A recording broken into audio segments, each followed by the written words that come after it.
Okay. So I think chat's working. I forgot to say I'm going live.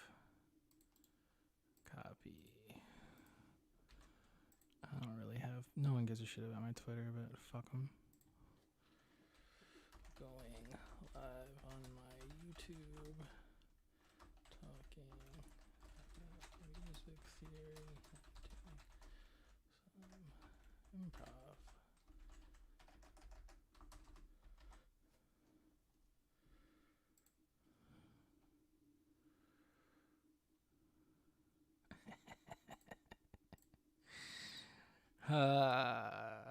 Okay.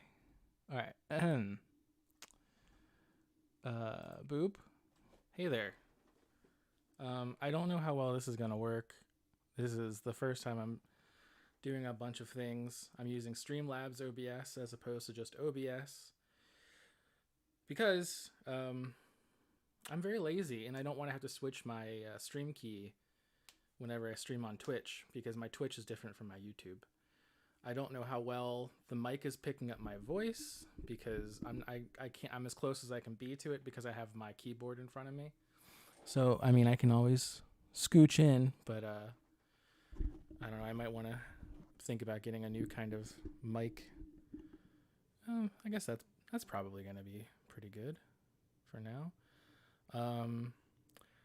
I did a test recording and it seemed like everything sounded fine.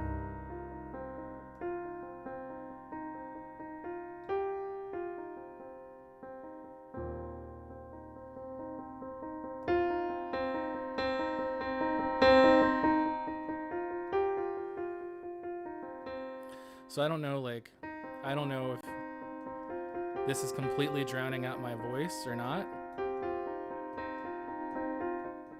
But I can always make it quieter. The thing about making the mic louder is it'll start picking up the background noise that I don't want to pick up. And miracle of miracles. This is the thing that's been stumping me, is getting my fucking DAW to work in OBS, because I don't know why, but it won't just capture... The audio in my DAW isn't the audio that's going through my default audio output. It's a separate audio output. But anyway, I fucking got it to work. And I can record in here, like if I want to lay down a vocal track live, I can. I don't know if I'm going to be doing that, but oh Jesus, it was... For me, it was not the easiest thing in the world to get that to work. And I don't even know if I'm going to use my DAW today. I don't know. I don't know how often I'm going to do this. Probably not very often. But we're going to start by talking about music theory. Okay, I'm going to turn my piano off because I don't want to accidentally cause some kind of ear torture. Okay.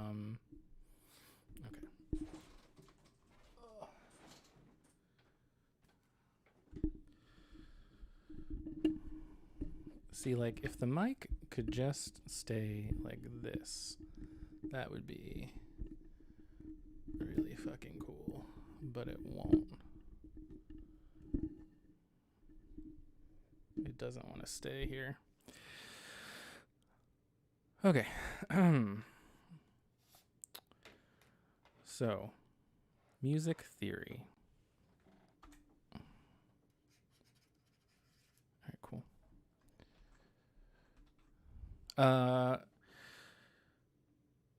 So recently, there's a YouTuber I watch. His name is 12 Tone, and he did a video where it was the concept is if he was to learn music theory now, how would he do it? And also, what did he wish he did differently when he learned music theory? I don't really know if there's a completely wrong way to learn music theory. Because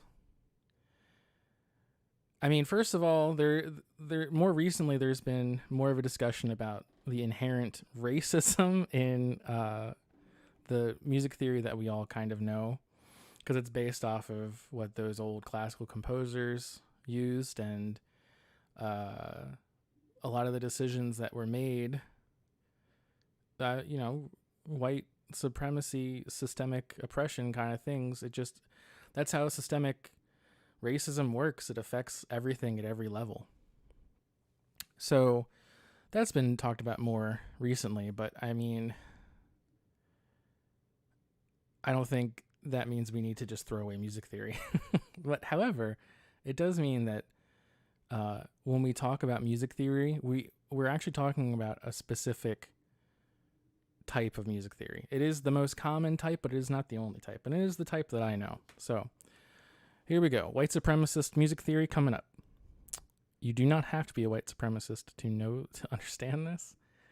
And I would just recommend not being. Well, I don't know why I'm talking about white supremacy.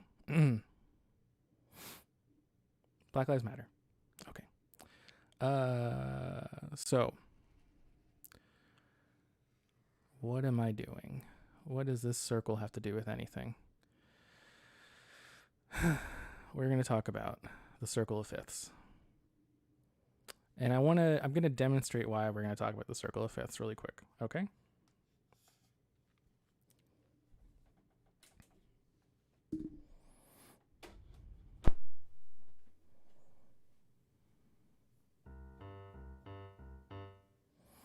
Okay.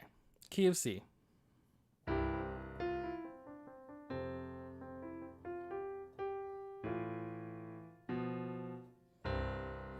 Key of C is the most basic key, and we're talking about the circle of fifths, which the name of that doesn't make any sense if you don't know anything about music theory. So that's, I think, really off-putting about the circle of fifths to begin with. And we'll boop, make a text layer.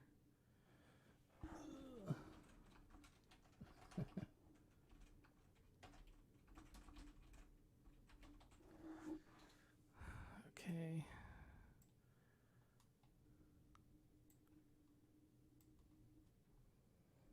All right. So the circle of fifths is kind of a weird name to begin with, and it's like, what the fuck does that have to do with anything? Okay. Key of C, right? This is easier to understand, I think, if you're learning piano. If you're learning guitar, it's a little bit harder, but it's the same concept. It's a different instrument. Same concept, different instrument. Both the guitar and this keyboard that I'm playing right now have the same notes on them. Every instrument that's the European centralized American instrument is gonna, most like default instruments that you're gonna run into, most likely, not necessarily, but most likely, they all have the same notes. They have C through C, C, D, E, F, G, A, B, C, and then there's the sharps and the flats. So if we're looking at a piano, it's easier to go, okay, key of C, it's all white keys. Let me adjust this. You don't need to see my stupid face. So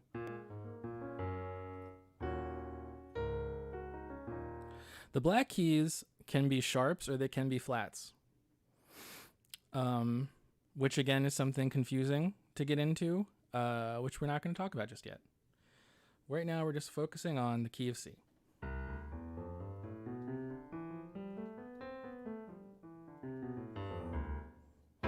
It's the most basic of all of the keys.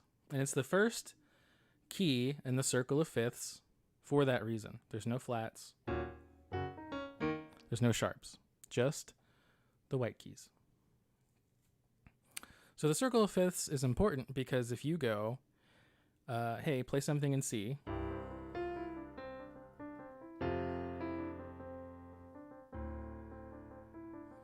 But now I want you to modulate it to G.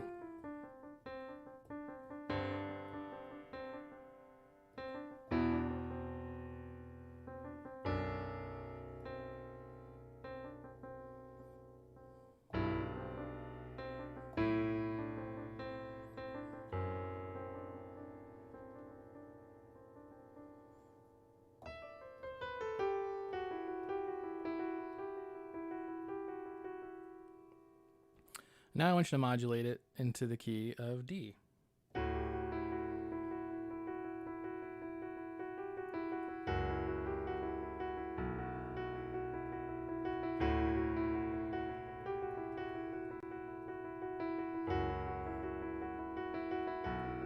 Back to C.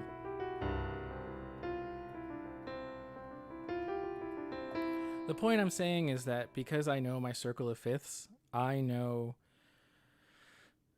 every key. And there's a flip side, which we will not talk about just yet, the circle of fourths, but it's the same concept. So what is the circle of fifths? Okay, so if we look at C, we can say C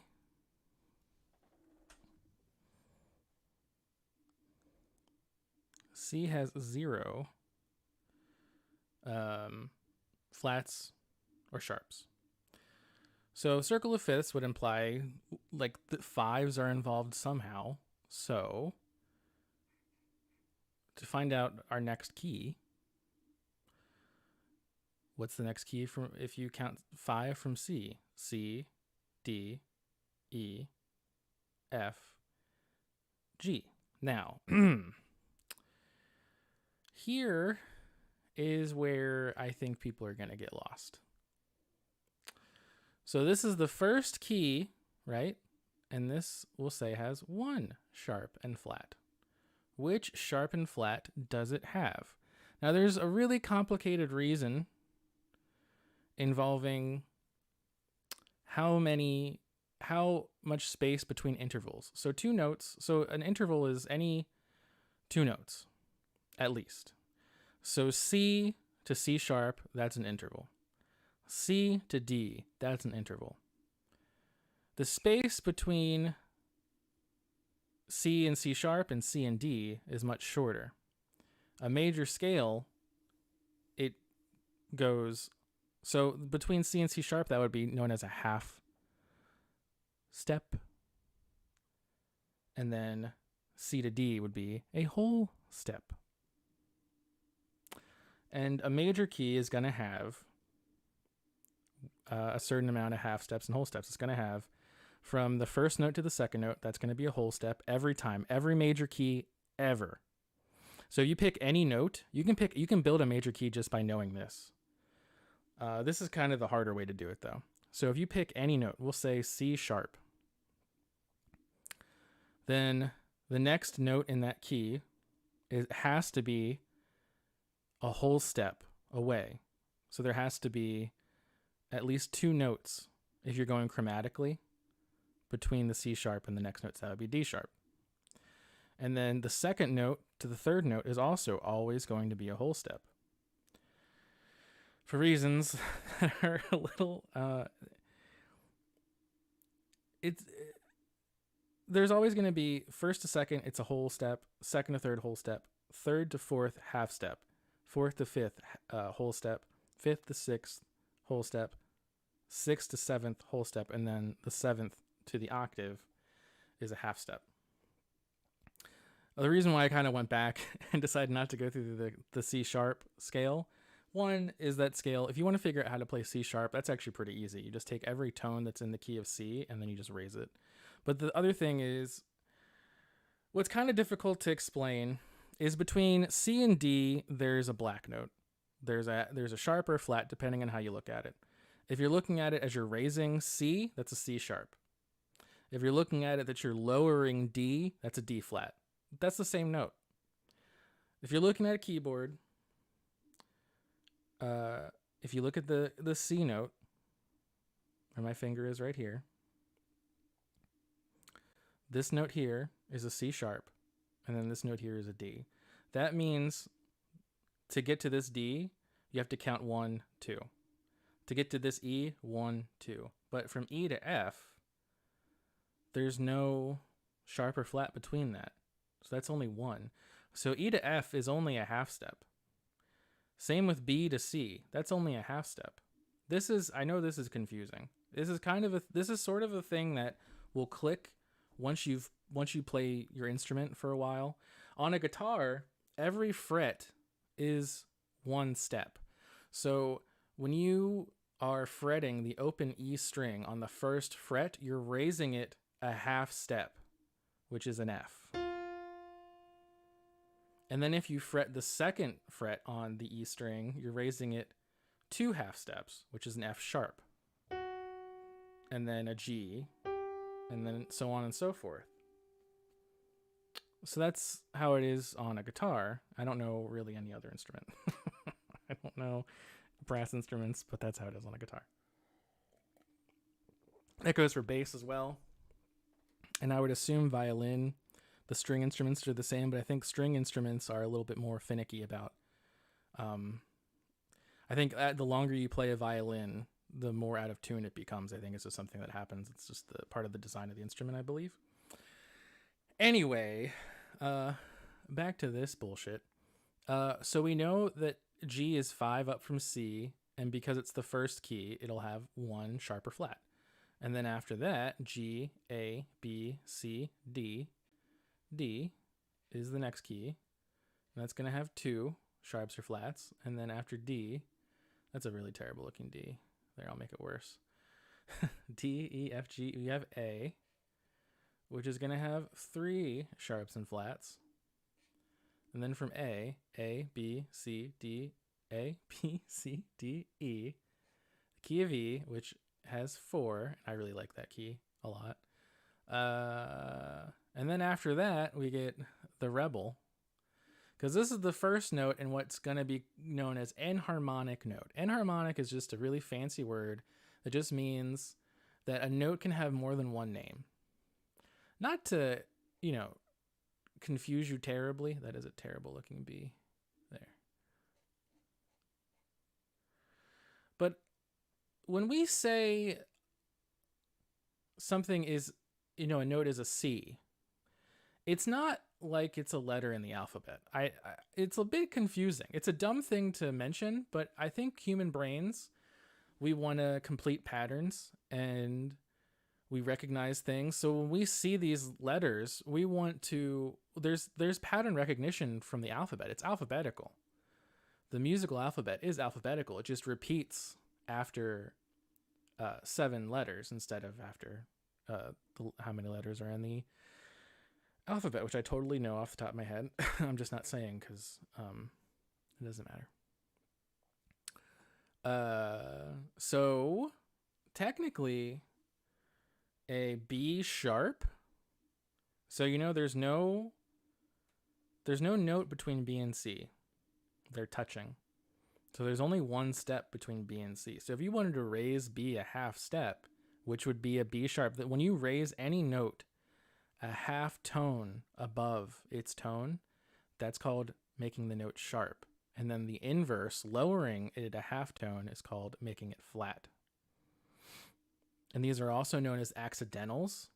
An accidental is different than like the F sharp in the key of G, because it's not an accidental. But C sharp in the key of G would be an accidental. I'll differentiate. So if we go to the other side here, the circle of fourths, circle of fifths are my old homies. I'm homies with circle of fourths now. If you do the same thing, if you count F, which is the first, so C, D, E, F. It's hard to see that. It's an F. It's an F, okay. And then F, G, A, B. This is actually technically is not right. And we'll talk about that. And then B, C, D, E. And then E, F, G, A. And then we get into the enharmonic notes.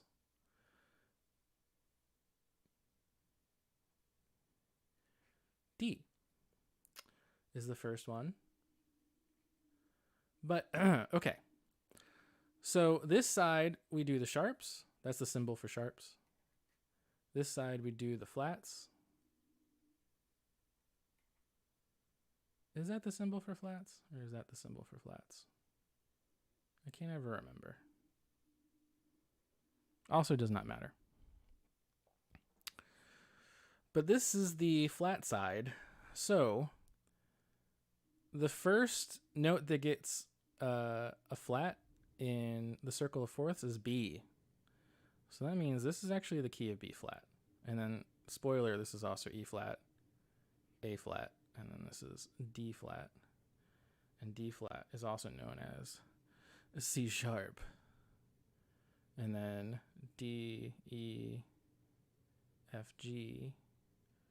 We got G flat, and then G flat is F sharp.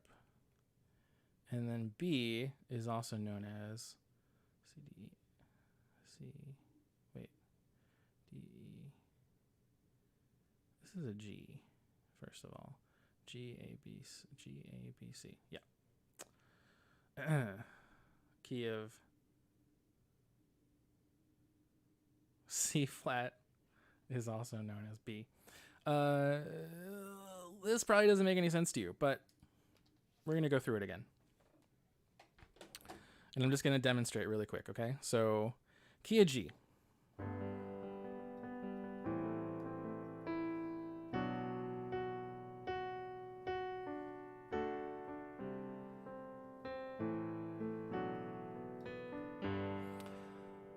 Completely improvised. I mean, that's not very impressive, but the reason I'm able to do that is because I know key of G has one sharp, the F sharp.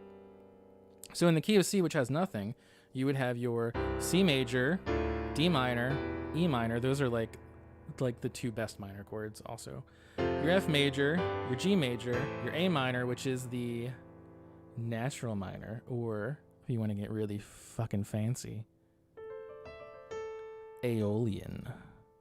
I'm not talking mayonnaise, baby. Minor. And then you have your B diminished, which is the ugly chord, but you need an ugly chord because it feels so much better when you go from the ugly chord to the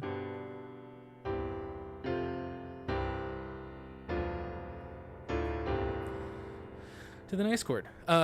So that's C major, and then G, I know. So because I know you can do this a lot of ways. You can approach this where you build the scales knowing, you just want to build it off of knowing the half steps and whole steps. So, it's 2 whole steps, 1 half step, 3 whole steps, and then 1 half step to make a major scale. And you can do that on any note.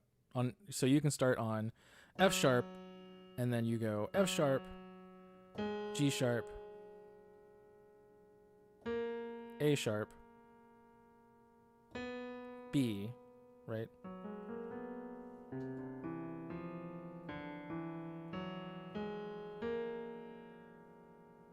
Yeah. And then whole, whole, whole. Yeah. There you go. There's a scale. F sharp scale. And you just figured that by just by building it off of the note. I think this is the harder way to do it.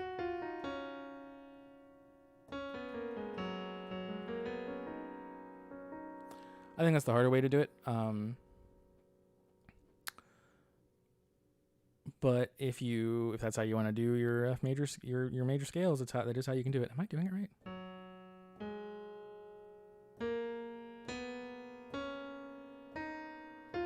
Yeah, that's right.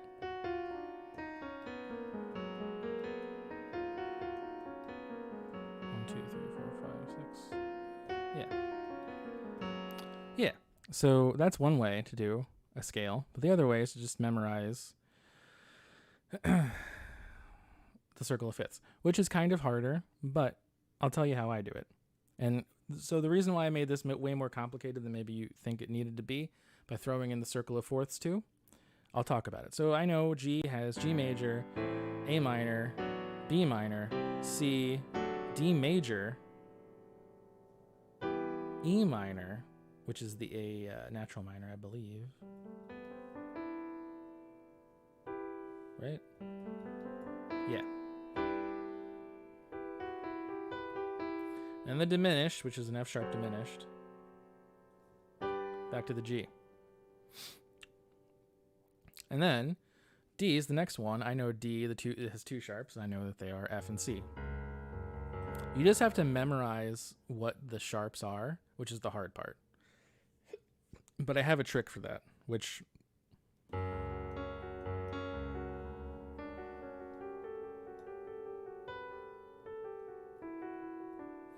But because I know the notes in a major scale, and I know the chords in a major scale, and I know what two sharps D gets, I now know all the chords in D. So I know D major, E minor, F sharp minor, G, A major, B minor, C sharp diminished, D.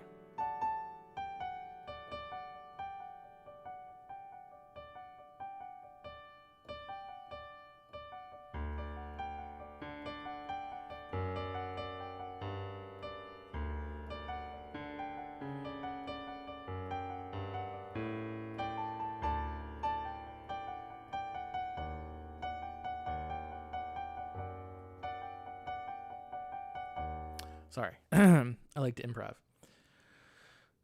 So F, C, G, D, A, E, B.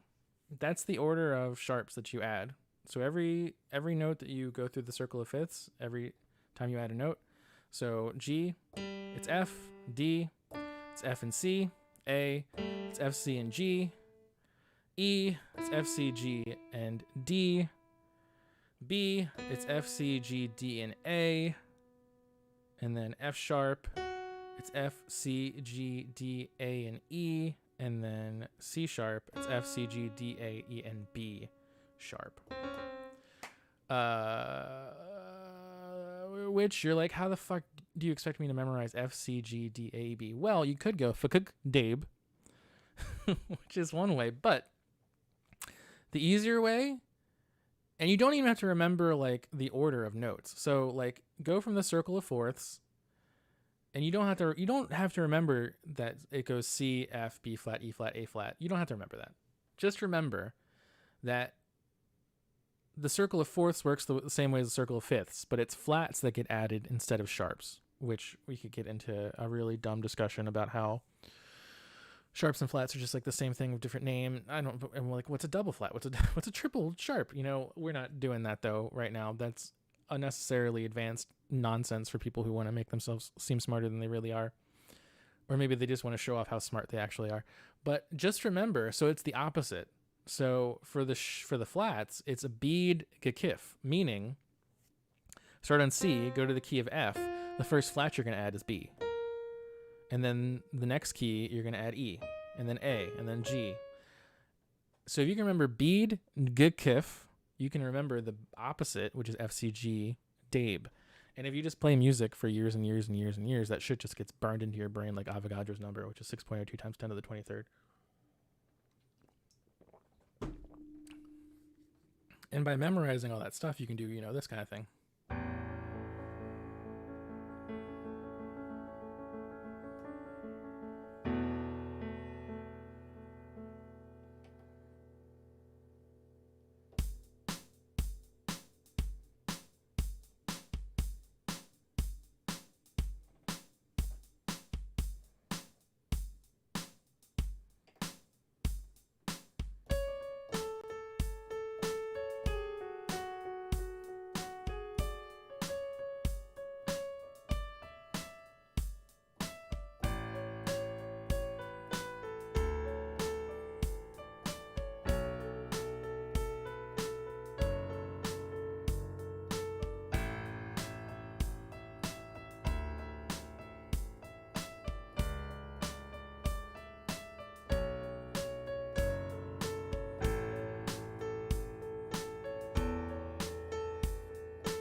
Anyway, that's just like a little improv I just did right there in the key of.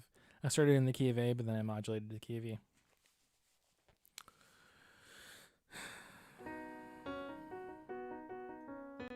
And that's why scales. That's why music theory, or I mean, music theory is just. That's why it's important. In whatever way you decide to tackle it, you can start with chords. You can go, okay, I know C major. I know every major scale has a major, 2 minors, another 2 majors, a natural minor, a diminished, and then back to the major. I know every fucking scale does that, and I know all my chords, so, you know? You can do it that way. If you're coming from guitar, that's probably one of the easier ways to go at it if you're trying to learn piano or you're just trying to learn some theory to make your guitar playing better. But theory is, I mean, it's the building blocks of music.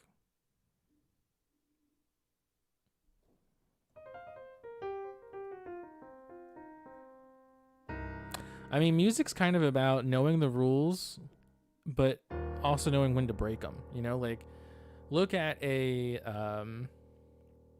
blues scale. This is like my favorite scale to just, if I just want to sit down at a keyboard here, I'll just pick a random drum loop.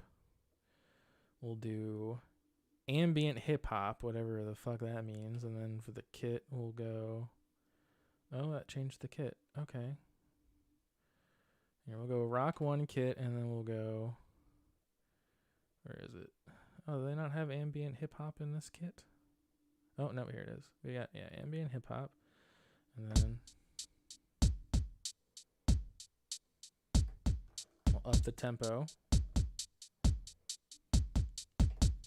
And then, like, this is the key. This is like just like if I just want to mess around. This is my mess around scale.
that's just C, D sharp, F, F sharp, G, A sharp, C. And you can recreate that with any note.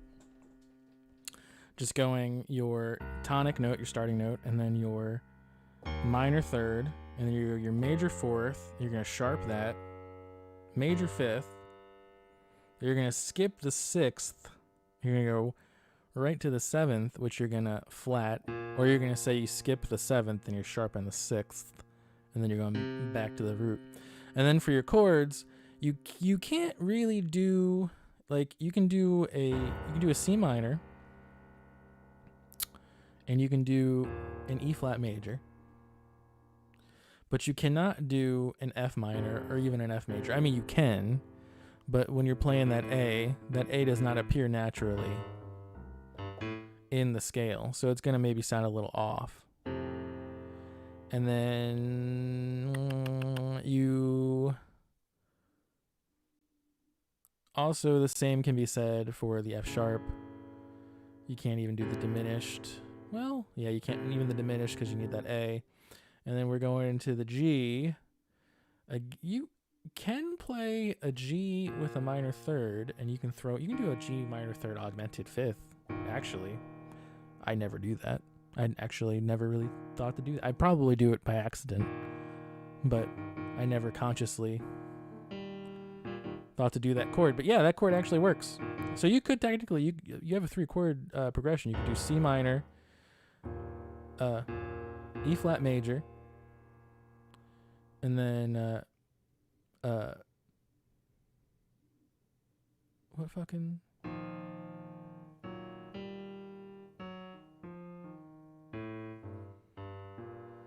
G minor augmented fifth. You could do that. And then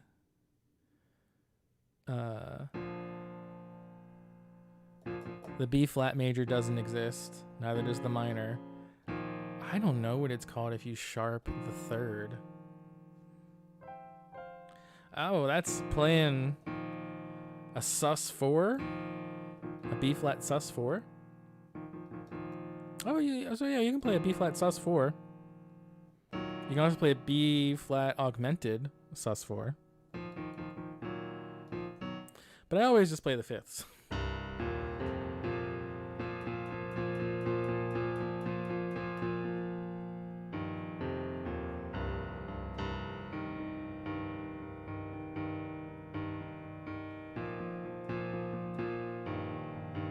That's that G augmented fifth, which I never use. That's interesting. I like to use fifth chords with my left hand, or octaves more with my left hand. Usually, if I'm doing improvisation, because I'm stronger with my right hand. I wish I was better with my left hand. I mean, it's serviceable. But when I'm doing improvisation, I'm usually trying to make my right hand shine. With like an exception here and there. But that's not what we're talking about. So,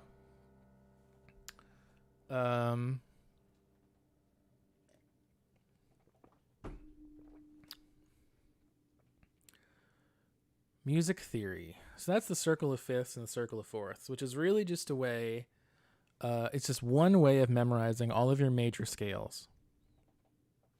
And the thing about music that's really cool, I think, is once you know one way to go at it, you can kind of figure out a bunch of different ways through like backwards engineering.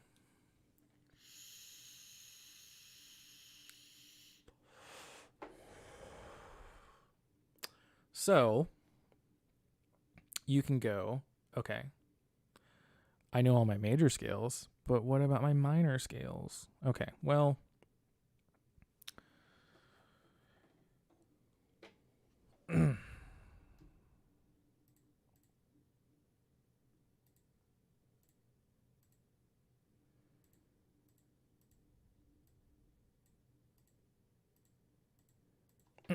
okay. So we're going to go back into the key of C because, again, it's the easiest key to talk about. In the key of C,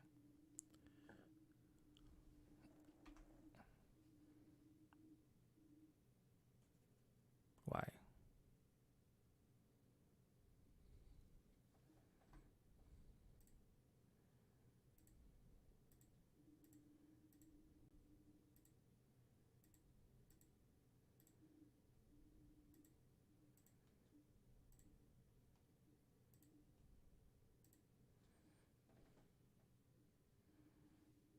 Oh, because it was invisible. That's why. I'm stupid.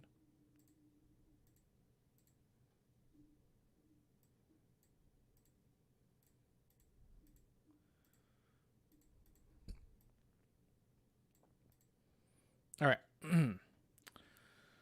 So, key of C.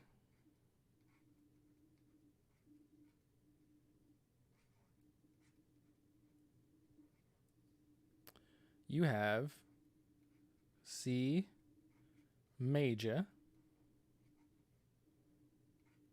D minor, or that, or that. And then you have E minor, and then F major, or nothing. G major, A minor, and finally B full diminished. That is not an O. It is a diminished symbol.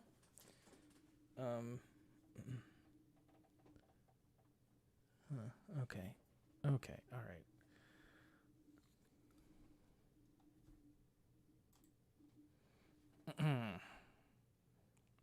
I'm going to be honest.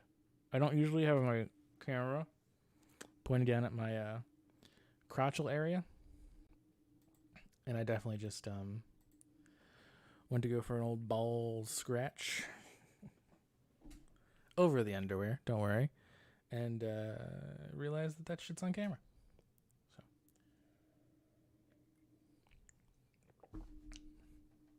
Okay. So, this is every key, right? So there's actually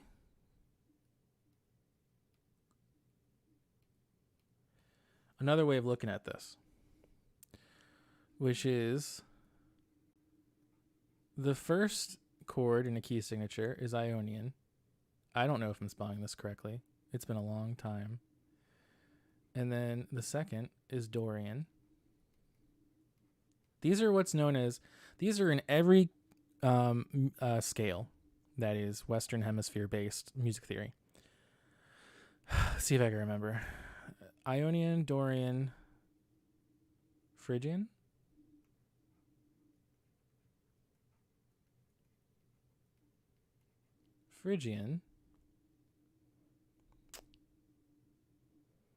Ionian, Dorian, Phrygian, Lydian?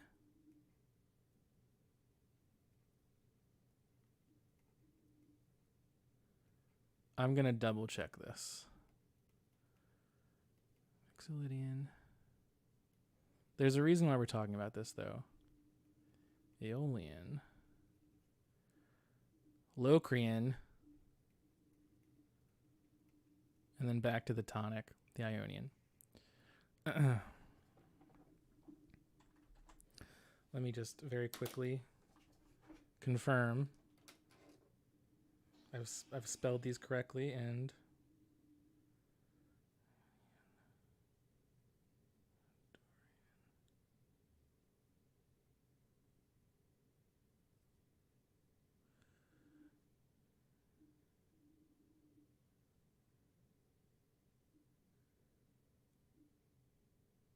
I did. I think I did do it correctly. I think I spelled everything correctly as well. Anyway, so every key, so in the key of C, you would have C maj, which I'll write maj out right now, but normally you do not write out major. You normally, if you're talking about major chords, you just write the chord as is. So like C major, you would just write as C for most people. Not everyone, but most people. This is D minor. Like some people don't do this M with the line over it. They just do the minus symbol. This is E minor. This is F major, G major, A minor, and this is B diminished. Okay. Every single scale is going to have this same deal. So if we switch to the key of D, you're going to have D major, and then you're going to have E minor, and then you're going to have, that's supposed to be an F sharp minor, and then you're going to have G major, and then you're going to have A major, and then C sharp, and then B minor, and then C sharp diminished. And if you were to count, so between C and D, right, there's two tones. There's a C sharp, there's one tone between a C and a D. But there's a C sharp and then a D. So that's, if you went from C to D, you would count two, right? You would go C, and then you would count C sharp, D. 1, 2. Well, you can do that with each of these notes in this. So these, every single letter here is exactly two, or is exactly one whole step above each of these notes. So C to D is a whole step. D to E is a whole step. E to F sharp is a whole step. F to G is a whole step. G to A is a whole step. A to B is a whole step. B to C sharp is a whole step. There's another way to figure out scales. But, okay, so you're going, okay, cool. That's your major scales. Sweet. I don't need to memorize the key of fifths. I just need to memorize the first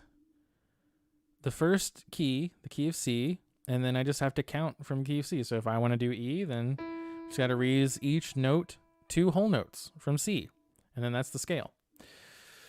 So you can do it that way. That would be the harder way to do it, in my opinion. So I want to do my minor scales. Okay, well, to get a little pedantic, when you say minor, there's actually 2 minor scales. There's the common or the natural minor scale, which is the 6th tone in every scale, or the Aeolian minor. And then there's also the Dorian minor, which is a little bit different because the Aeolian minor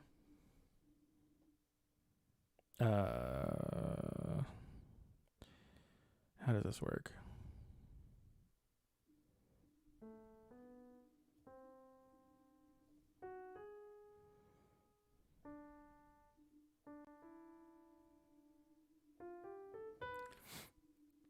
In an Aeolian minor, there are 3 tones that are lowered a half step. So A minor is A, B, C, D, E, F, G, A. A major is A, B, C sharp, D, E, F sharp, G sharp, A. So to make it minor, you lower the 3rd tone a half step, and then you lower the 6th tone a half step, and the 7th tone a half step. You can do that with every major key. But the easy thing to do is, okay, I know G major has an F sharp. And then if you count 6 from G, G, A, B, C, D, E, that's the natural minor. So then all you got to do the E minor scale is you just start on E. And you play a G major scale, but you start on E. That's it. That's an E minor scale. An A minor scale is just a C major scale, but you start on A instead. And you can say the same thing for the other modes too. Dorian, Phrygian, Lydian, Mixolydian, Locrian. Like if you play a Locrian scale, you're just playing a major scale, but you're starting, like if it's the key of C, you're starting on B. If it's the key of D, you're starting on C sharp.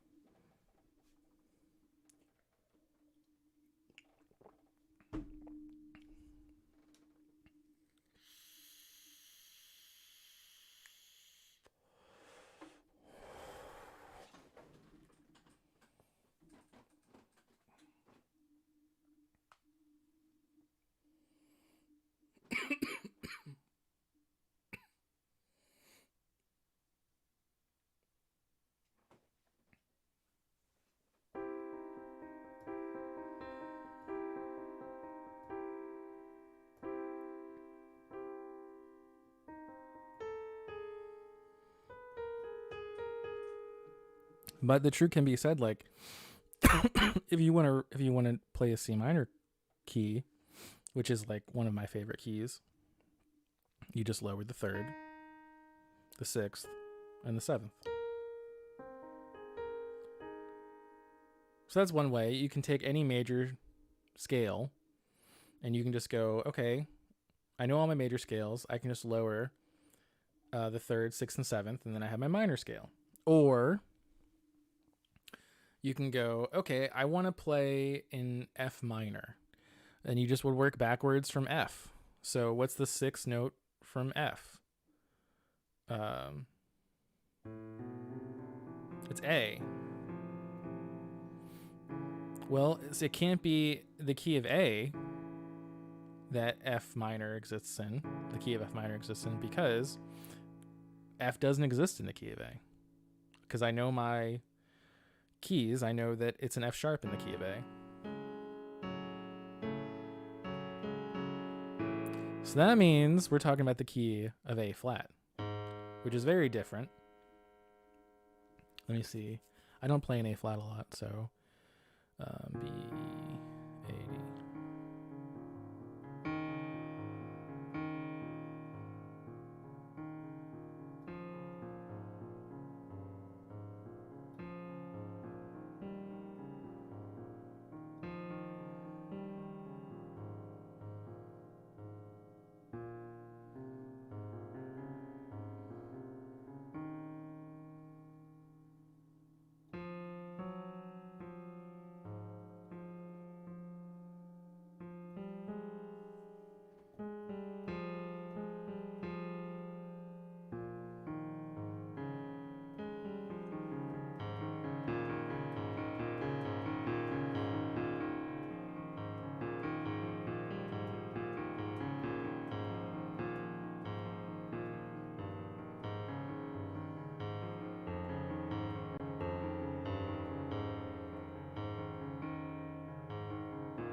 So I don't really play in that key very much, but I can instantly figure it out, and I can do some improv in it.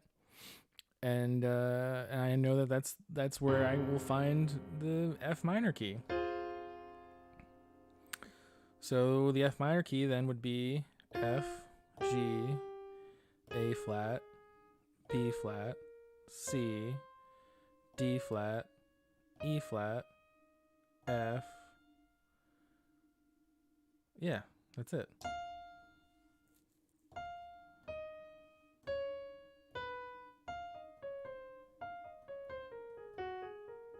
No.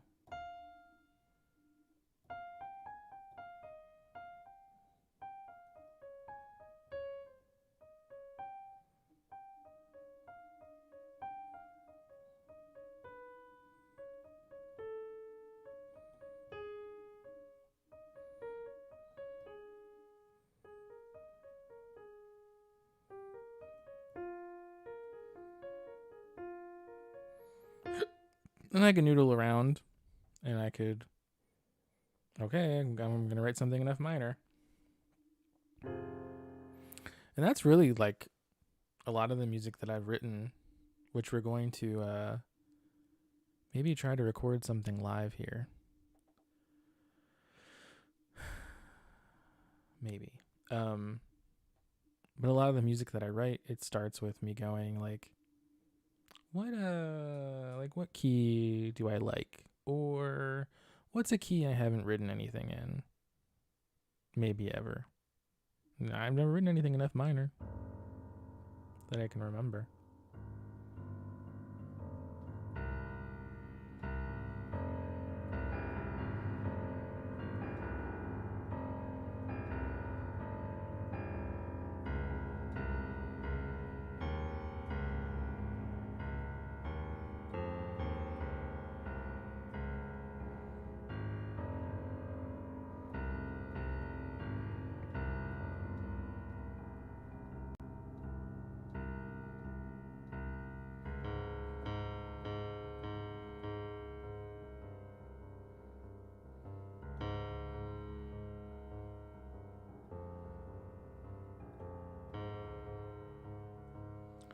Um,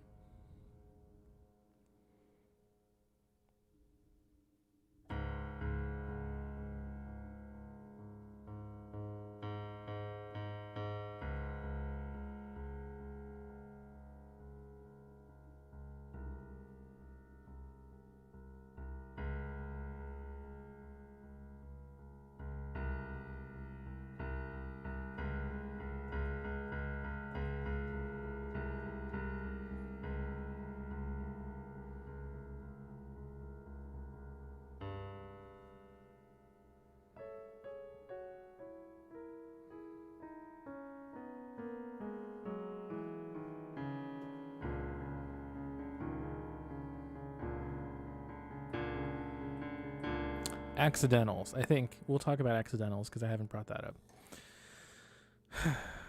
An accidental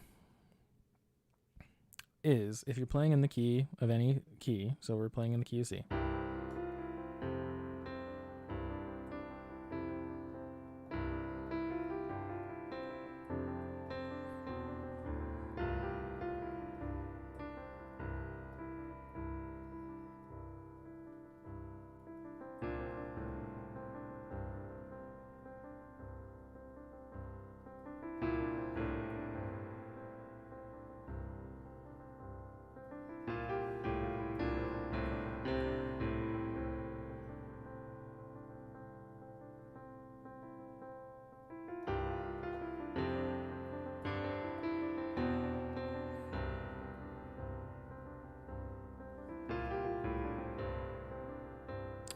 So if you can't hear it, I'll try to make it more obvious.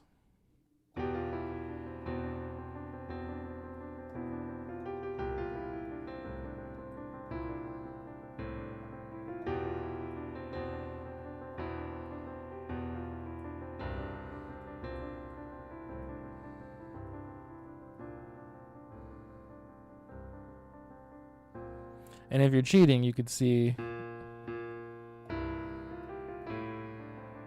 I'm playing a B flat or an A sharp, depending on how you look at things, in there. I'm throwing that in there occasionally.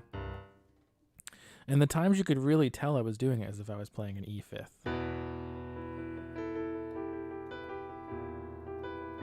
Because the E fifth has that B. So what I tried to do there, that's a really cool little riff, right?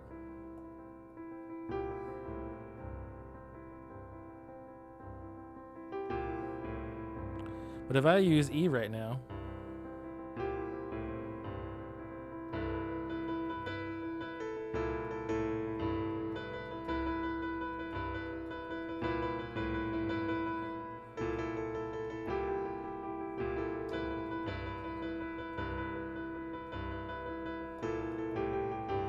you can actually, it's not that bad actually. But what the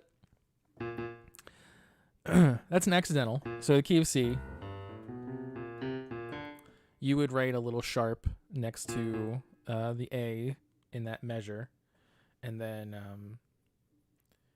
it would be assumed that every A following that one until you end unless you have like a bar that ends a section or whatever, then every A from then forth is now an A sharp unless you put a natural next to it. Which might be wrong. My theory isn't so good with notation, but I think that's right. I've learned songs that were written that seem to contradict that term. Like it seems like it follows that rule some of the time. So I don't know, man. And I've looked it up. Maybe I'll try looking. I'll try to get some clarification there. But if you're reading a sheet of, well, if you're not going off of sheet music, that doesn't matter anyway. You would just be going off of, you would either, like someone would show you the pattern, or you would just recognize the pattern of what you're playing, or you would just play it by ear. And either way, it wouldn't matter. But when it's written out, I do believe,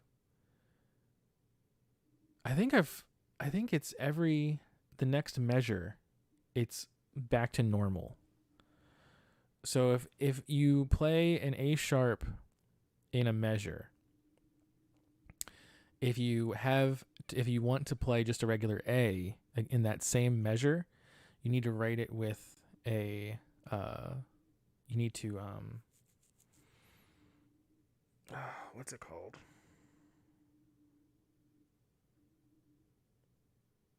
You need to write a natural symbol next to the letter, next to the note. If you are if you want to play an A in the next measure, I think it goes back to normal. And I don't think sharps accidentals carry over measure to measure. Pretty sure every new measure it goes back to normal, and then you have to sharp it again if you want it to be sharp. I think I've seen stuff written out in the other way though, where it's when it's in one measure it's sharp. It's sharp for the rest of the piece of music until it gets a natural sign. So I don't know. I think it might depend on the notation and where you're getting the notation from. And I don't know which way is right, but I know I've seen both. So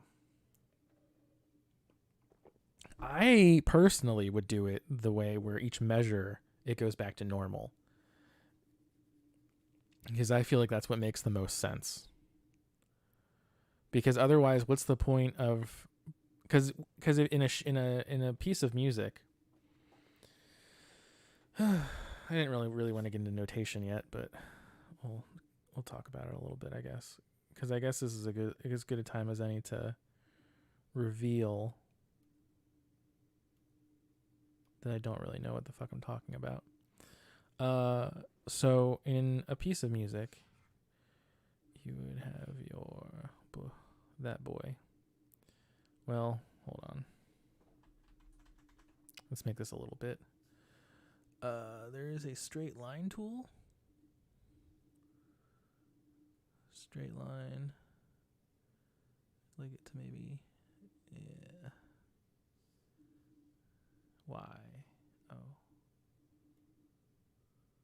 What?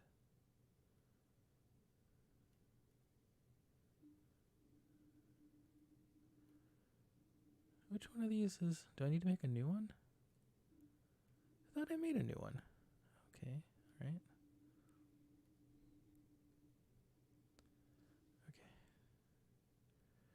Okay. So. Boop.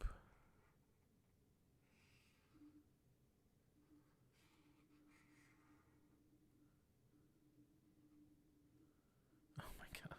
Why didn't I just... okay. All right, so you have that, and then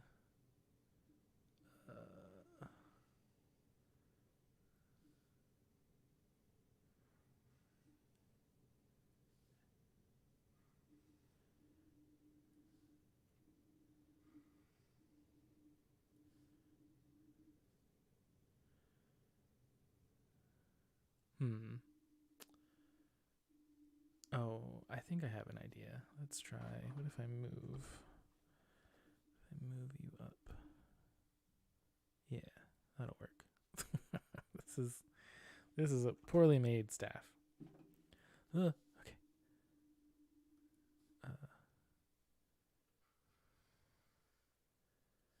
Do I have all my? Yep. Okay. So then in music, you'd probably have pen. Nope, pen. So you get your fucking... I haven't drawn one of these in a long time. Boop, ba-doo, ba-doo. But the trick to it is that little hook there thing, this thing at the end, that always touches the G. Okay, and then if we're in the key of F, you would have a sharp, boop, boop. See how the sharp frames this line? And then you would have your key signature, or your time signature, which is probably going to be 4/4. And then boop. And this is where your measure starts. I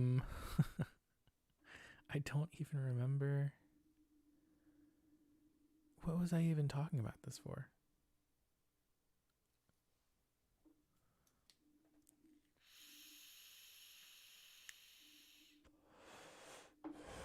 Oh, now I remember. Okay, so like if you're in the key of G, this is how you know you're in the key of G, right? You put that there. So then if you were going to play an A sharp throughout the majority of the music, then it wouldn't make sense to just, you can't just put an A sharp. There's a rhyme and reason to this. It goes F, and then C, the next sharp goes here, and then G, I'll go here above the line, and then there's supposed to be like spaces in between. Anyway,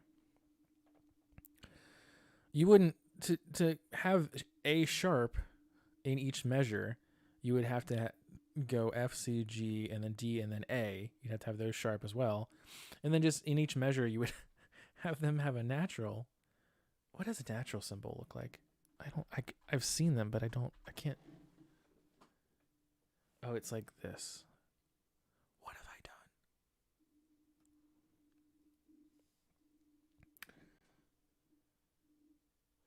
A natural symbol is like this. Boop, boop. But that wouldn't make any sense. So what would make sense is to just, if you have an A sharp in most of your measures, then to just have it, just to sharp it in each measure. I guess it would make more sense to just sharp it in one measure and then wait until like the few times that you played the natural. No, I'm pretty sure I'm right. I'm pretty sure. So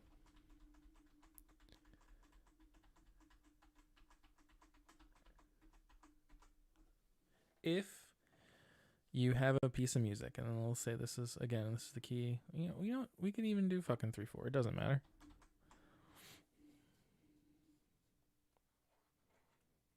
No, let's do fucking 3/7. Actually, you can't do that. We'll do 3/8 because that's weird. 3/8 notes.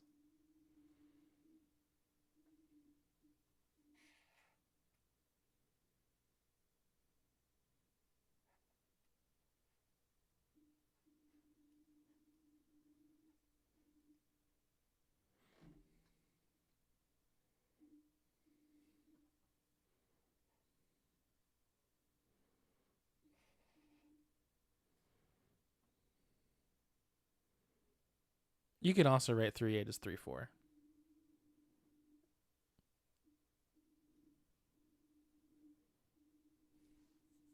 Whatever. The point being is if you made this note sharp, then this note would be played sharp until you put an accidental, and then this would, or a natural, and this would be played like it normally would be played. And then when you got to this measure, so like let's say you didn't make it, so this would go G sharp, G sharp, G sharp, and this is a G. Don't fucking trust me. This is a G, okay? This line is a G. If you played that note again here,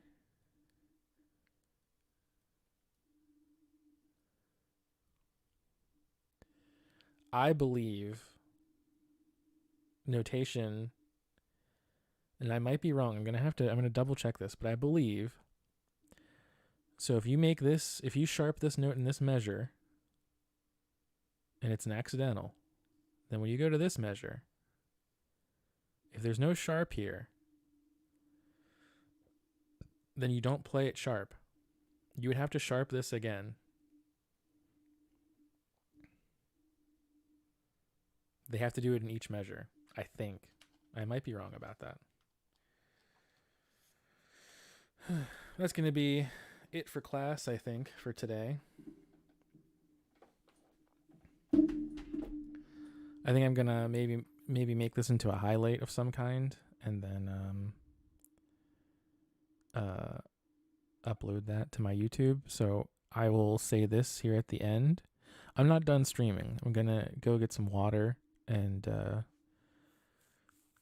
check on some stuff real quick. And then I'm going to come back and I'm just going to play some music.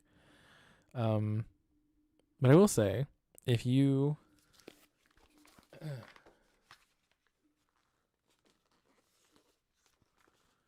watched the VOD of this stream and you had questions that you wanted answered about music theory, then ask me, and I'll do my best to answer them. Because I know a little bit. Anyway, I'll be right back.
That's strange. I thought it was whatever.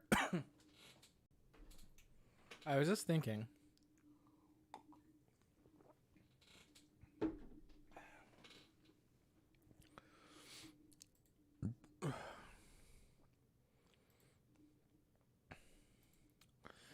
I've been thinking, like, what do I want playing in the background while I'm playing music here? And it just came to me. I've been recording gameplay off stream.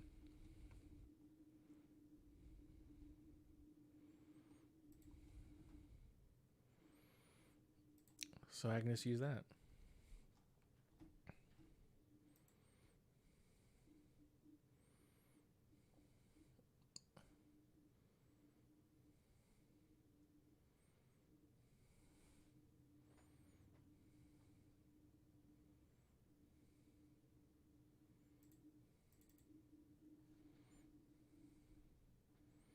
Thought I had one of me playing.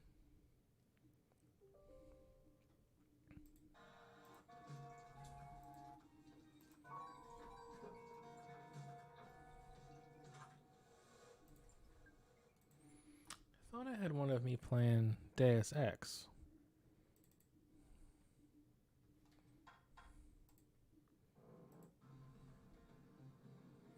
Yeah, I was going crazy.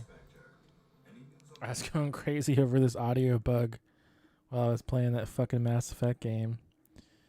And it turned out it was just the game.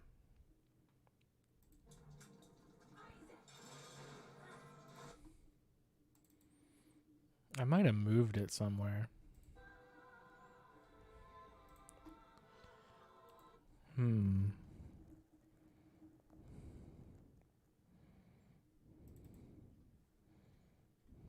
So, but it is.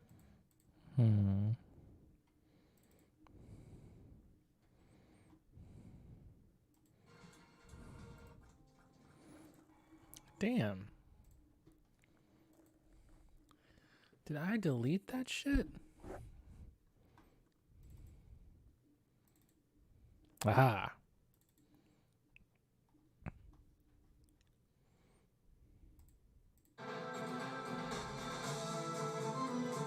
All right.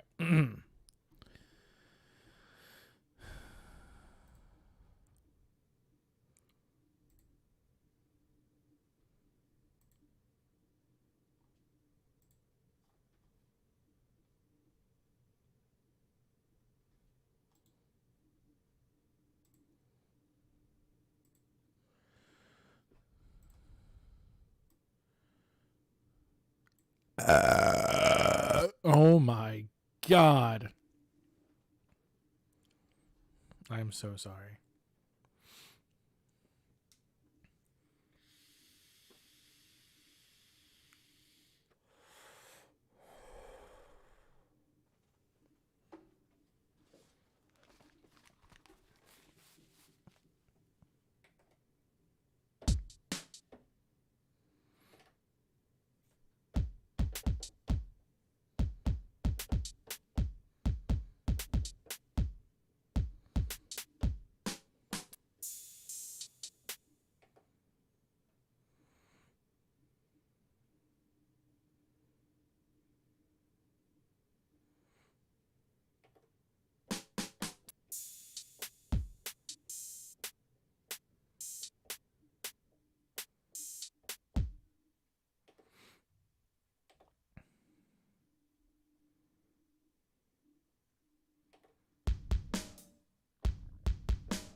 this has all been in 7/4, just because I wanted to see how annoying that would be. And the answer, as it turns out, is it's very annoying. And I have all the fucking respect in the world for King Gizzard and the Lizard Wizard. But, yeah.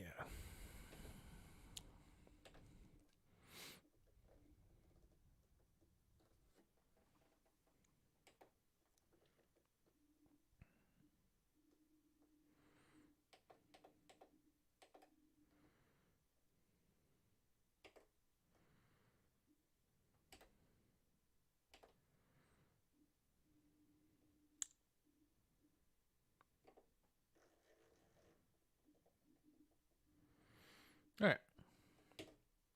We're going to start that again. This time we're going to do drums on... We're going to start with drums on 7.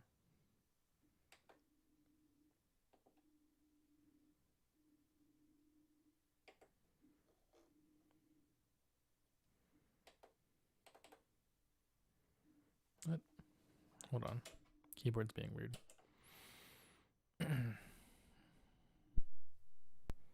I'm using a Roland Juno DS, by the way. I regret saying what I was using. Fuck them. They don't sponsor anybody, let alone me. You want me to tell you? I love it.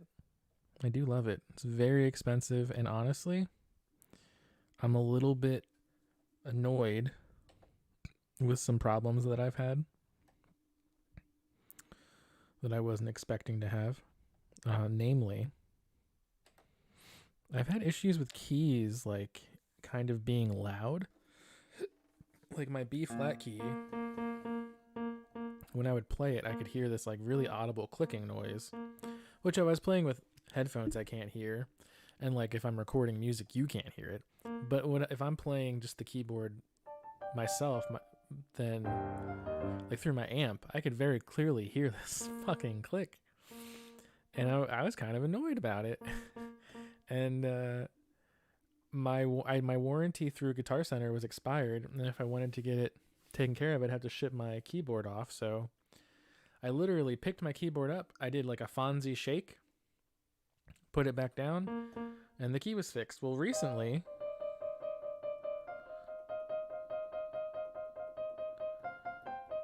it's not making the same noise, but I have noticed there's like a sticking kind of feeling to my E flat above middle C, like my second E flat above an octave above middle C.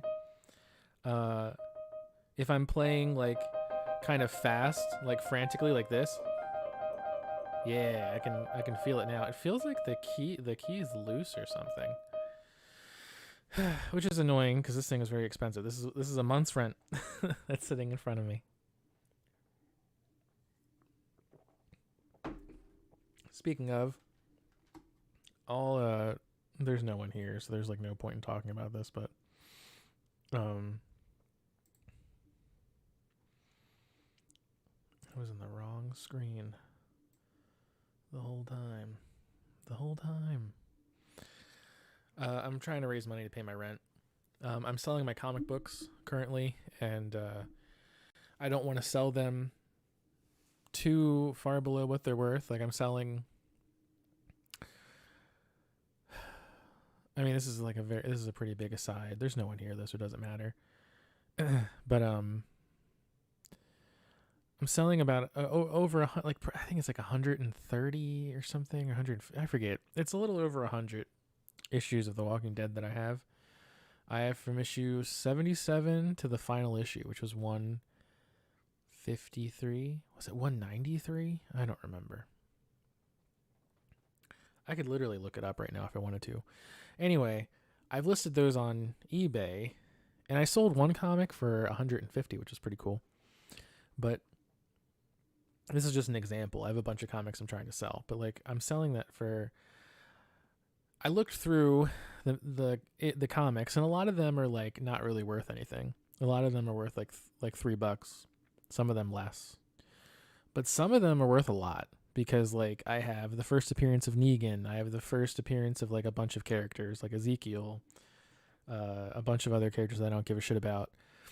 I have like I have issue 100 where Glenn dies. I have a lot of stuff. A lot of key issues. They're known as key issues. So I kind of just averaged it, and I said I just multiplied the total by 6. I was like, I think that's fair. Each issue averages out to probably about $6. And so I'm selling it on eBay for like $700, and no one's biting. Because I think the price might be too high. And if I lower it, I mean, I could lower it. I could probably sell them, which is what I'm probably going to end up doing. But anyway, I don't want to go back to my day job, and I'm trying to make music a living. So I'm working on my music right now, and hopefully people listen to it. Or maybe people start to check out my live streams, which I will see if I do this again. I don't know. I kind of have to like move my room around because like my keyboard isn't normally sitting in front of my camera like this. Normally it's to the side of my desk. But like that doesn't make for a very good camera angle. So I moved it, and to do that I had to move some other shit. So for like no one to show up, which is like, you know, what do you expect in 2021? I mean, everyone's always hopeful whenever they do something like this, you know?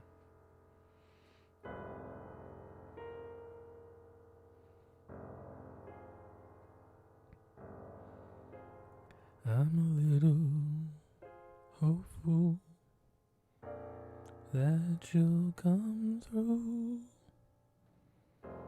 I'm a little hopeful, but that chord was blue.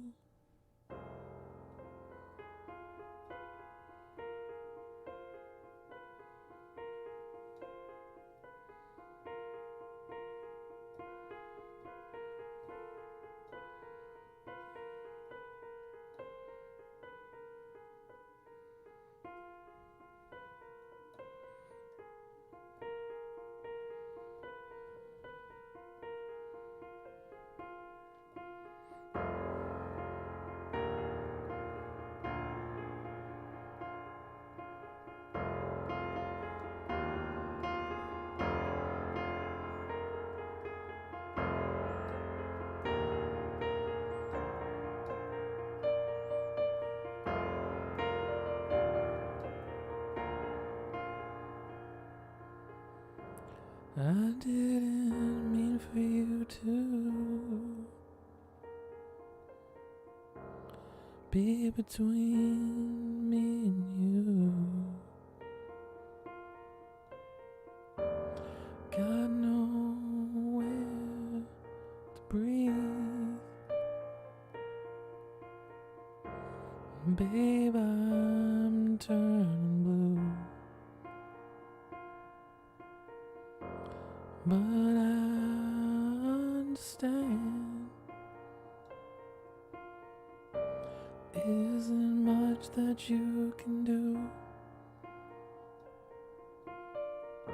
But babe, I'm out here dying, and I'm turning blue.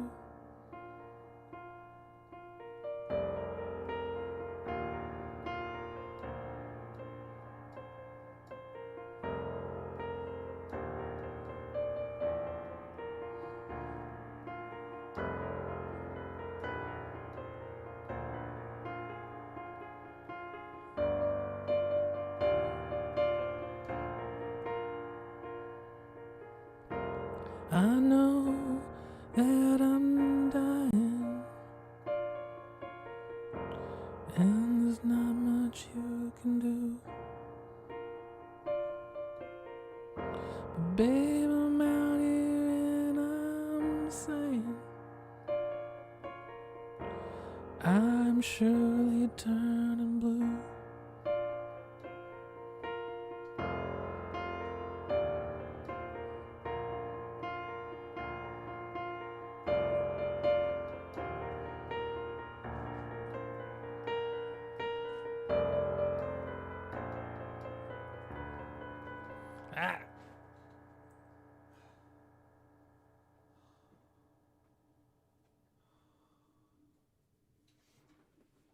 I think an insect of some kind attacked my ankle while I was playing that. But I didn't want the jam to stop, but I couldn't take it anymore. Pretty sure a spider just got... I mean, it's dead now. That's awesome. I love living in the basement. Quick story about my basement. In the key of D minor.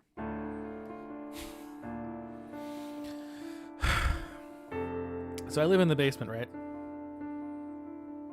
It's a mostly furnished basement. At least that's how it appears. But I'm discovering now that it's warmer outside, because when we moved in, it was winter. Summer, warmer weather always means more bugs, if you didn't know.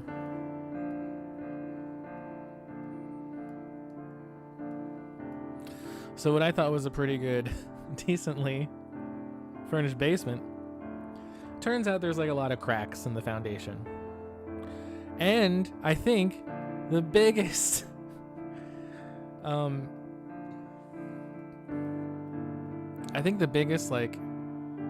like cheap out that whoever the contractors were took was with my bathroom. I think the tub like I don't really think they did a good job of insulating the tub from the dirt that surrounds my basement. So there are bugs coming into my basement through my fucking shower. So that's cool. So now before every shower, I have to like painstakingly search for these fucking evil looking bugs, man. They're like, I don't know what they're fucking called. They're not house caterpillars. They are fucking evil looking though, dude. And I'm not like a kill bugs kind of dude. Like if I can avoid killing a bug, I will. But dude, like I can't be saving every bug's life. And the fact of the matter is that if I see a bug in my fucking basement, I'm gonna be thinking about it while I'm sleeping. Or when I'm trying to sleep. It's gonna keep me up. I'm gonna be like, is that fucking demon bug in here? They have horns. These little fuckers have horns. And lots of legs. I hate them. So, I was taking a shower and I didn't check, good enough. And there was one in there, man. Luckily, I saw it. I saw it like just as I stepped into the shower. So I had to very awkwardly dispose of the bug. And then, from henceforth, I made sure to like thoroughly inspect the tub before I would embark upon cleansing myself. Dude, but this last shower I took.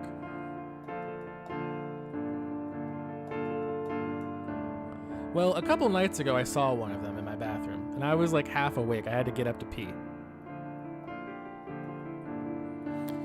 And I was like, you know what? I'm too tired to kill you. So I'm just going to close the bathroom door. And I'm just going to tell myself that you can't get out. And then I'm going to go back to sleep. And if I see you when I fucking wake up tomorrow morning, it's on sight. So I went to sleep. And then the next time I went to the bathroom, I noticed, I looked for it. And I was like, all right, it's gone. You better not fucking pop up anywhere. So it's shower time later that day, today. And I check again. No bugs. I take care of the business in the shower. I cleanse. I get behind the ears and so forth.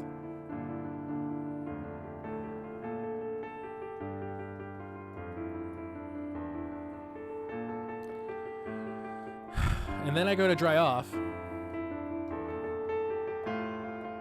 And I fucking see it. On me! The fucking demon bug was atop my fucking man breast.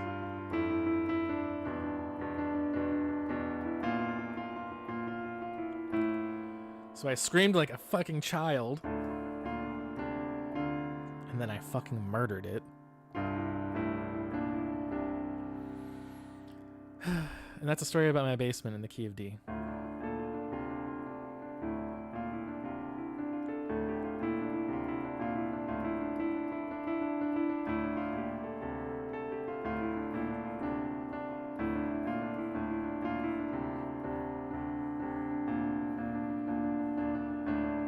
I actually need to write down. Shit. I need to write down this fucking. What was that? It was like. Fuck.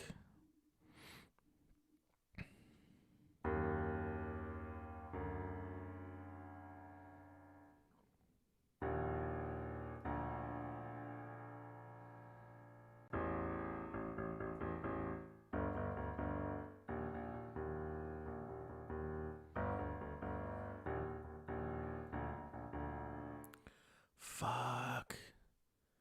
It's gone. I don't remember that jam I was doing. What was that? I don't even remember what key I was in. I was doing something weird.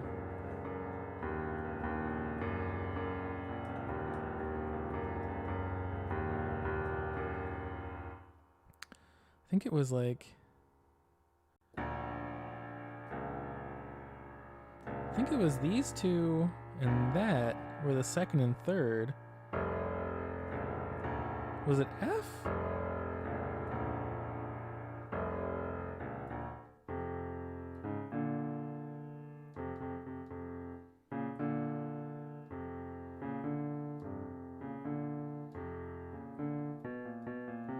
It started because of this.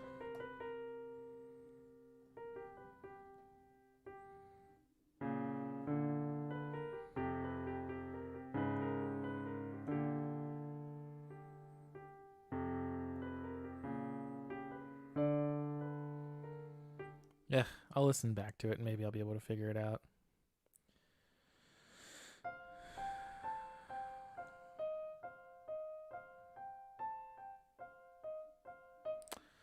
So it's been about 2 hours, and I think I got some pretty good improv, and I got some cool music theory stuff done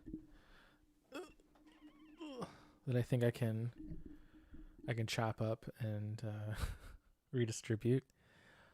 So I don't think this live stream was a complete waste of time.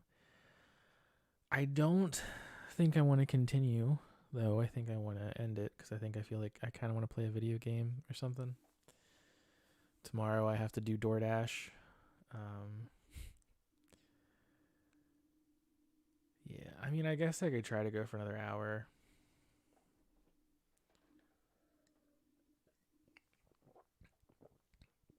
I had wanted to start much earlier in the day.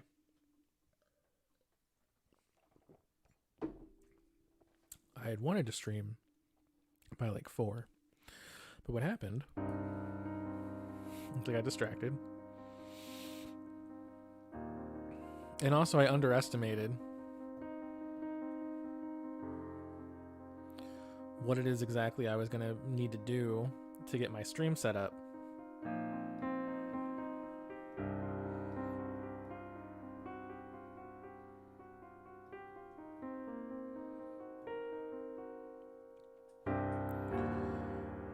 Because, well, originally I was just going to stream using my OBS software. This is what I use when I stream on Twitch. But the thing is I have to switch my stream key when I do that. And I didn't want to do that. So I was like, can I have like 2 OBSs on one computer?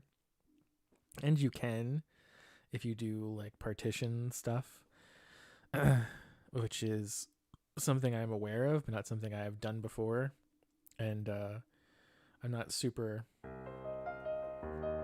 technically proficient. And I tend to break things by accident, so I like to mess with things as little as possible. So I was like, you know what?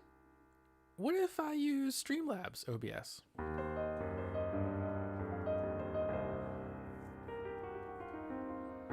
And that can be I'll use that for YouTube, and then I'll use regular OBS for Twitch.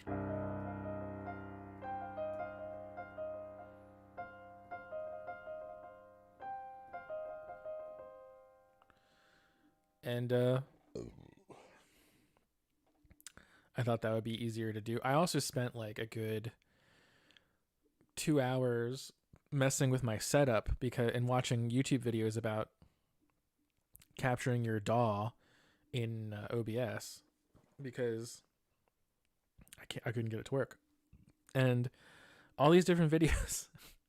You know what maybe I'll talk about that real quick. I'll do a little.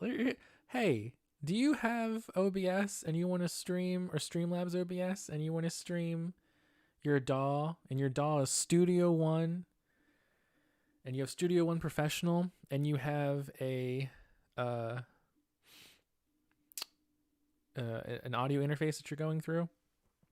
Mine's a PreSonus. Let me show you how you capture your fucking shit in OBS.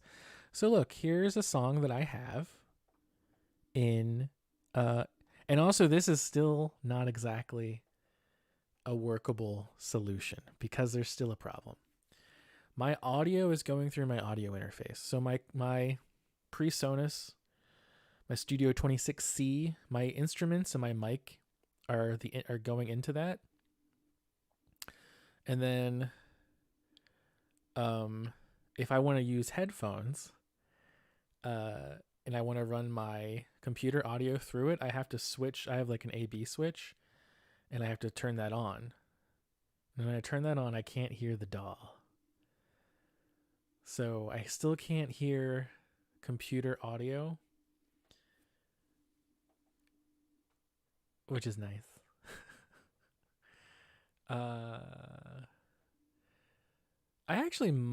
There's probably a fix for that. Anyway, here's this fucking song that I have here in my DAW. And look, watch.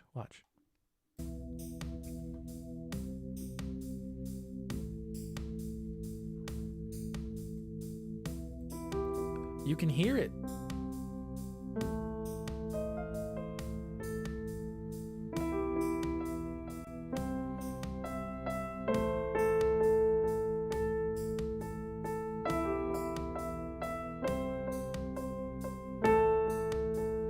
Like, I could do a live performance if I wanted to. Watch.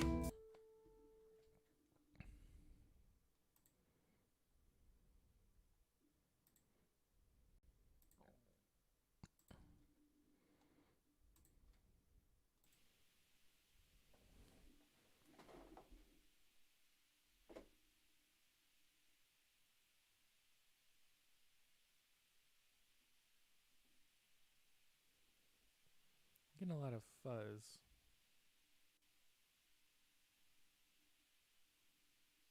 Why can't I hear that?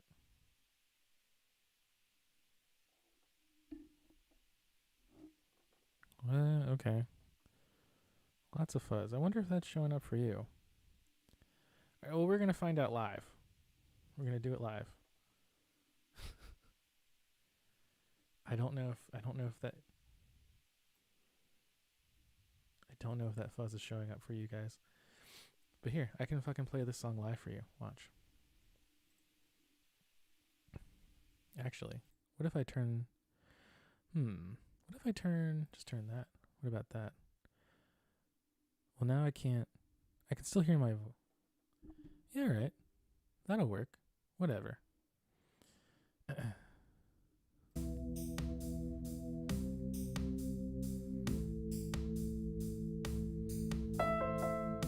I need therapy, but it's easier for me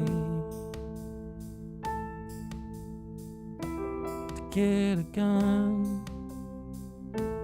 That'd be fun, to get a gun.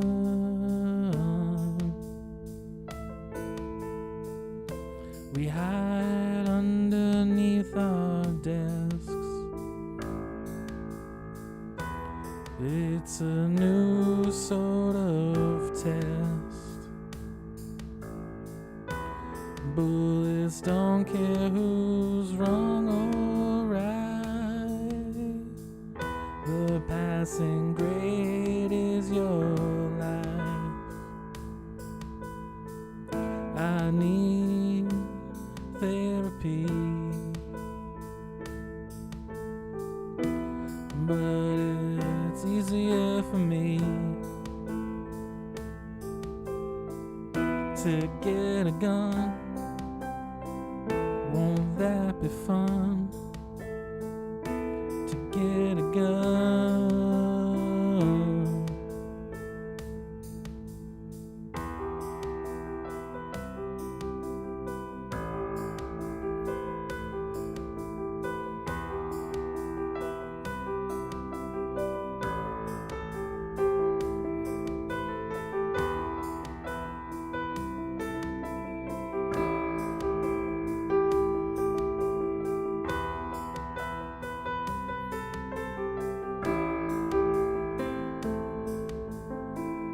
They rant against tyranny, but lick the boots that step on me. This isn't us and them, it's a part of the plan. It's not just us and them. I need therapy, but it's easier for me to get a gun. Won't that be fun? To get a gun.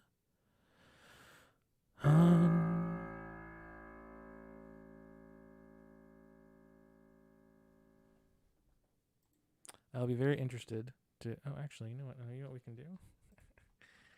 There we go. How bad? How bad does it sound?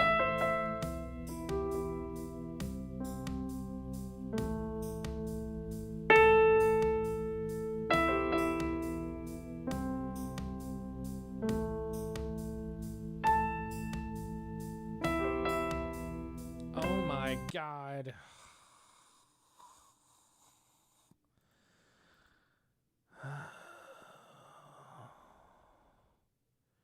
Why are you being so weird then?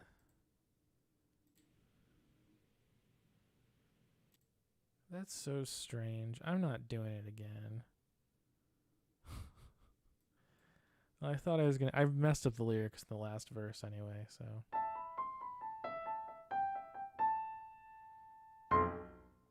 But that's the song. That's it. It's just a piano lead, and then a bass track, and then a vocal track. That's all it is. Pretty simple. I don't have a lot of plugins or anything either because I don't really know what they do or how to use them. So the most I've done, really, if we look at, I think this is the one. Maybe it's, I think this is the one. I think this is going to be the final version of the vocals. I'm not sure, but all I've done is I've just lowered the volume of the vocals, which is like such an it's so easy to do in this software, and is such an important thing for whatever reason. I mean, probably because, like, you know, you to get like a good sound, you got to like get real up into the mic, and that's going to make for a larger sound, whereas like the piano is kind of like already, like, I have volume control, you know? I don't have volume control for my voice besides like how loud or soft I choose to sing. So when you capture your vocal, I just think that it's going to be louder than like an instrument that you capture. Luckily, it's really easy to make it quiet. And okay, so I did I like improvised like a song with lyrics. And I'm pretty fucking angry that I can't remember. I cannot remember the chords. I knew it had something to do with. It has something to do with these three notes. And those, but I don't remember the first chord. I remember if I was playing a G.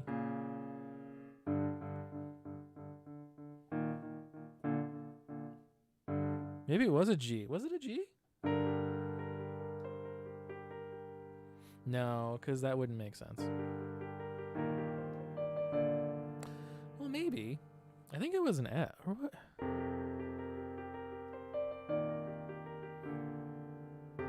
I think it was an F.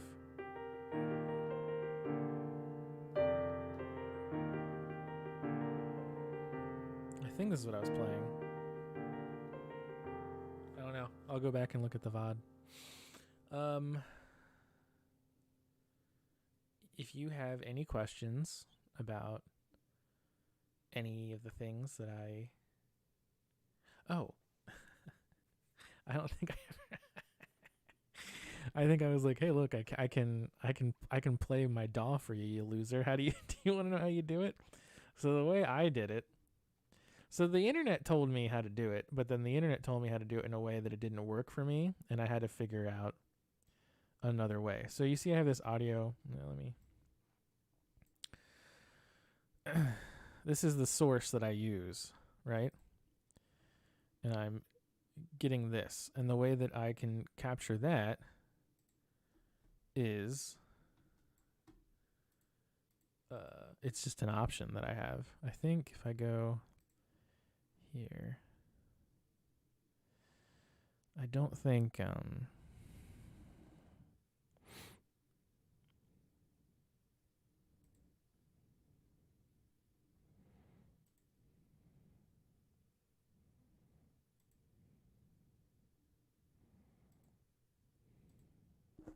oh, I remember now. It's the universal control. This thing. So my PreSonus, this only works if you have a PreSonus 26C and you're using OBS. This works with OBS and Streamlabs OBS, same difference. So if you have a Studio 26C PreSonus and you're trying to capture your fucking DAW in OBS and you can't figure it out, what you do is you go into your universal control.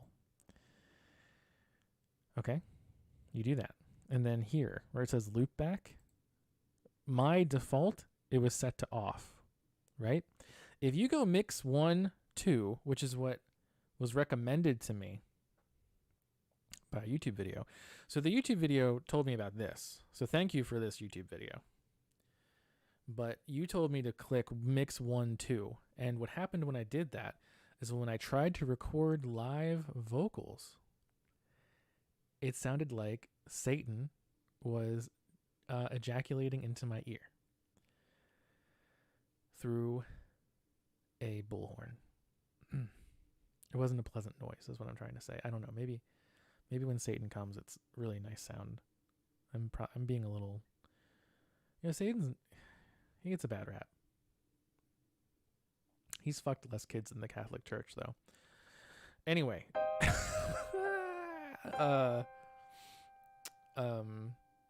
the YouTube video told me to do this and to pick mix 1, 1/2, 2. That didn't work, so I was like, I'll try virtual. And because for this, before I could click, when I set that to see, this would just be, if I clicked this, it would just capture my voice and it would just be another mic line. So it would just capture my voice. It would just capture the mic and the keyboard that are going into my PreSonus. But to capture the DAW, I had to enable virtual loopback and then click this. And then that did it. As far as I could tell, I haven't watched the VOD back of this, so maybe it worked as a recording but didn't work in the live stream. I don't know yet. As far as I know, it worked. I'll find out momentarily.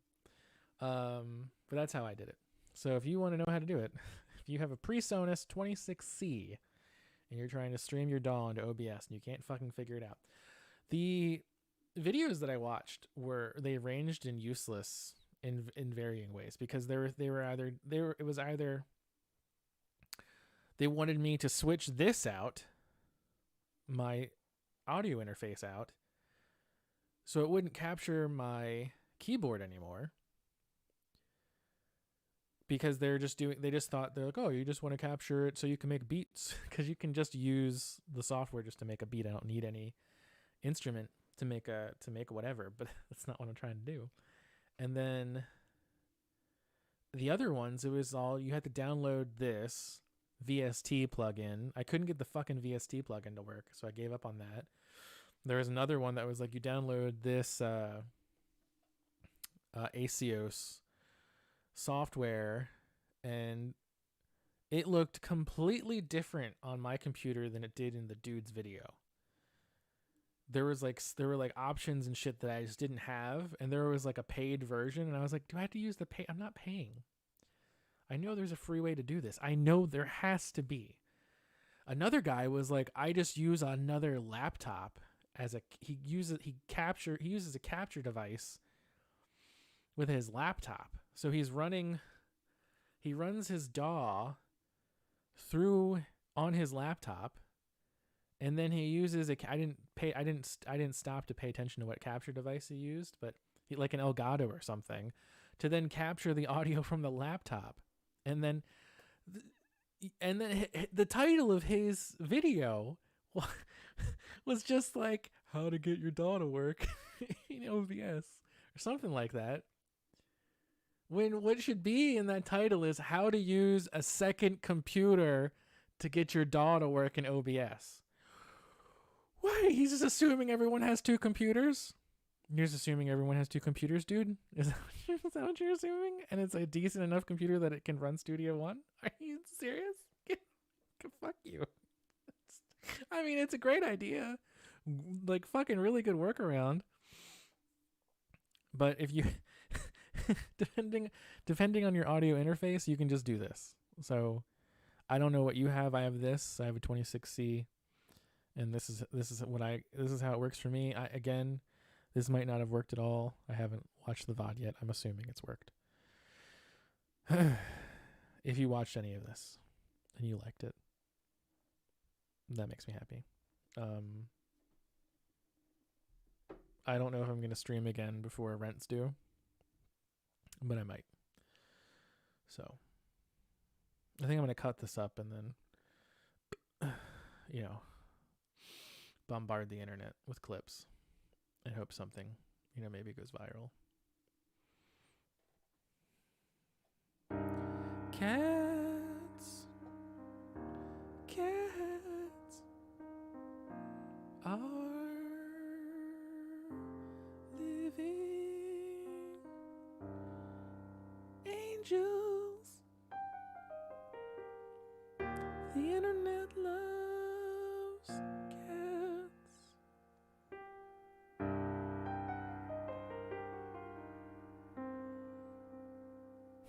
But the internet didn't love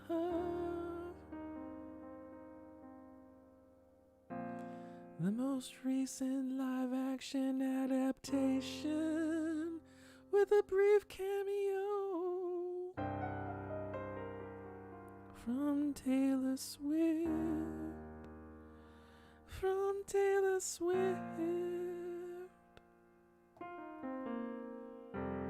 She was in Cats. Oh, Taylor Swift was in Cats. Taylor Swift was in Cats. I saw Cats on acid. And Taylor Swift was in Cats.